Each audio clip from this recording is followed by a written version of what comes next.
90 सदस्यों वाली हरियाणा विधानसभा के लिए 1 अक्टूबर को चुनाव होने थे। चुनाव आयोग ने जब कार्यक्रम घोषित किया था तब 1 अक्टूबर उसकी तारीख तय कर दी थी। इस बीच भारतीय जनता पार्टी ने चुनाव आयोग से इस तारीख को आगे बढ़ाने के लिए अपील की। कुछ हवाले उसमें दिए गए थे।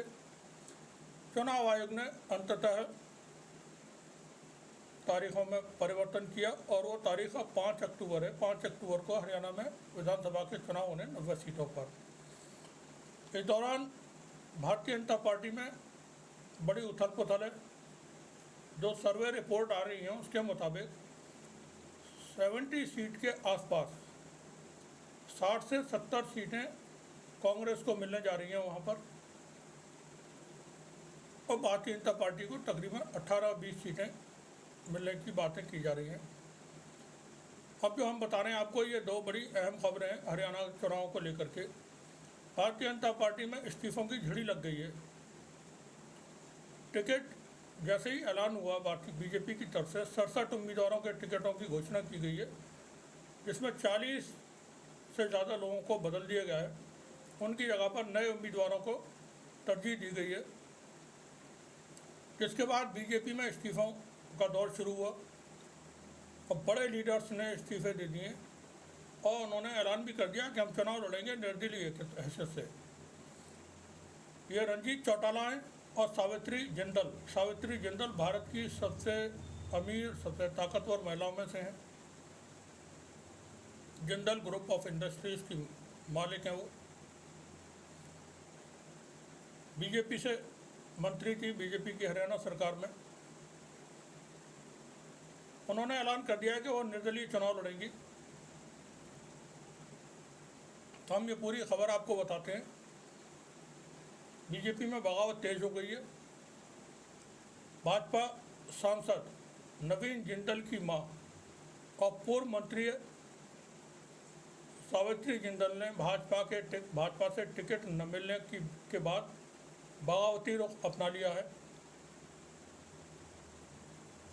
सावित्री जिंदल ने स्पष्ट शब्दों में कहा है कि मैं तो चुनाव लड़ूंगी। अब वो जब टिकट नहीं मिल रहा है पार्टी से तो निर्दलीय चुनाव ही लड़ेंगी जब लड़ेंगी तो। वहीं हरियाणा के बिजली मंत्री रंजीत चौटाला ने भी भारतीय जनता पार्टी के खिलाफ बगावती सुर अपना ली है।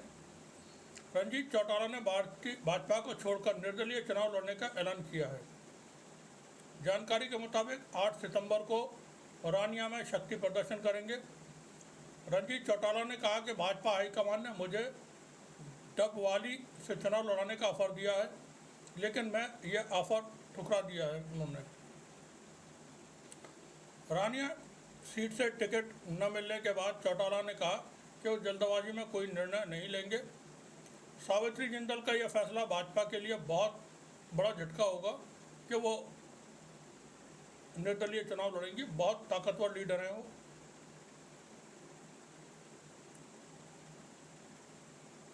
सुनीता दुग्गल रातिया क्षेत्र में सक्रिय हो गई हैं। कार्यकर्ताओं को दुग्गल का टिकट मिलने की आहट होने पर पार्टी के विरोध के स्वर पहले से उठने लगे थे। बाकायदा कार्यकर्ताओं की ओर से प्रदेश अध्यक्ष को एक खत लिख करके स्थानीय उम्मीदवार को टिकट देने की मांग की गई थी।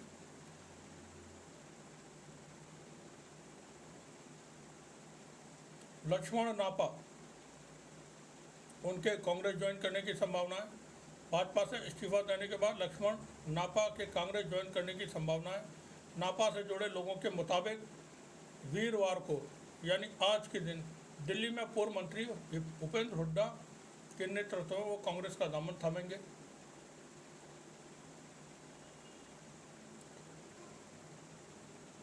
फतेहाबाद से सतपाल बाजीगर और गुरमीत बाजीगर ने भाजपा को त्याग दिया है, भाजपा को इस्तीफा दे दिया है। फतेहाबाद में भारतीय जनता पार्टी किसान मोर्चा के जिला प्रभारी सतपाल बाजीगर ने भी पार्टी से के सभी पदों से इस्तीफा दे दिया है। उन्होंने ऐलान किया है कि वो कांग्रेस को ज्वाइन करेंगे। सतपाल बाजीगर के इस फैसले के बाद भाजपा के भीतर असंतोष की लहर और ज़्यादा तेज हो गई है। सतपाल के साथ ही भेड़ाना मंडल के उपाध्यक्ष एडवोकेट गुरमीत बाजीगर ने भी भाजपा को अलविदा कह दिया है। उन्होंने कहा, भाजपा अब कार्यकर्ताओं की नहीं सुन रही है, अब पार्टी के भीतर बाहरी उम्मीदवारों को बढ़ावा दिया जा रहा है।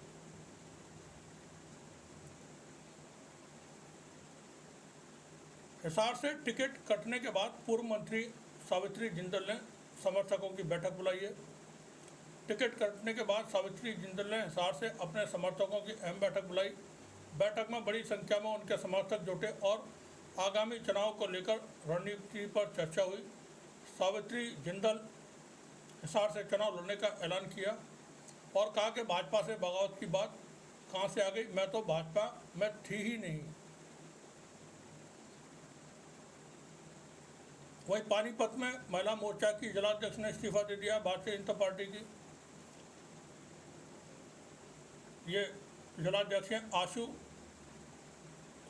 शेरा, इन्होंने इस्तीफा दे दिया। उनके पति सत्यवान शेरा इरझाना विधानसभा से टिकट मांग रहे थे, लंबे वक्त से इलाके में सक्रिय भी थे। आशु शेरा ने जिला परिषद की चेयरपर्सन रह चुकी हैं। यहाँ से राज्यसभा सांसद कृष्णलाल पंवार को टिकट मिला है। वहीं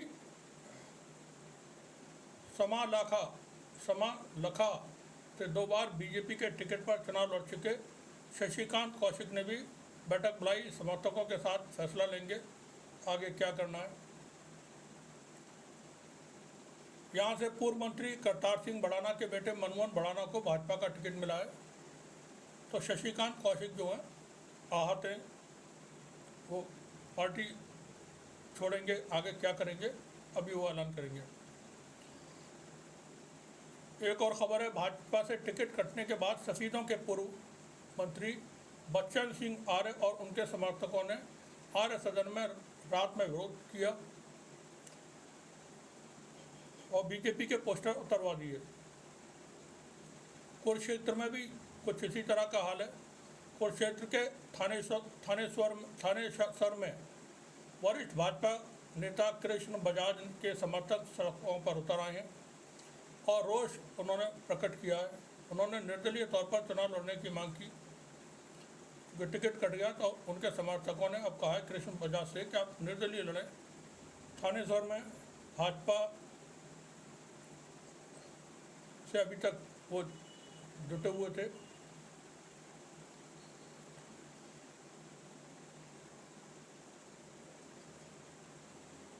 महम ब्लॉक के समिति चेयरमैन ने भी भाजपा छोड़ दिए। महम विधानसभा क्षेत्र से भारतीय जनता पार्टी द्वारा दीपक हुड्डा को टिकट देने से महम क्षेत्र में भी कार्यकर्ताओं द्वारा पार्टी छोड़ने का सिलसिला शुरू हो गया है। भाजपा शीर्ष नेतृत्व पर महम विधानसभा क्षेत्र में टिकट वितरण में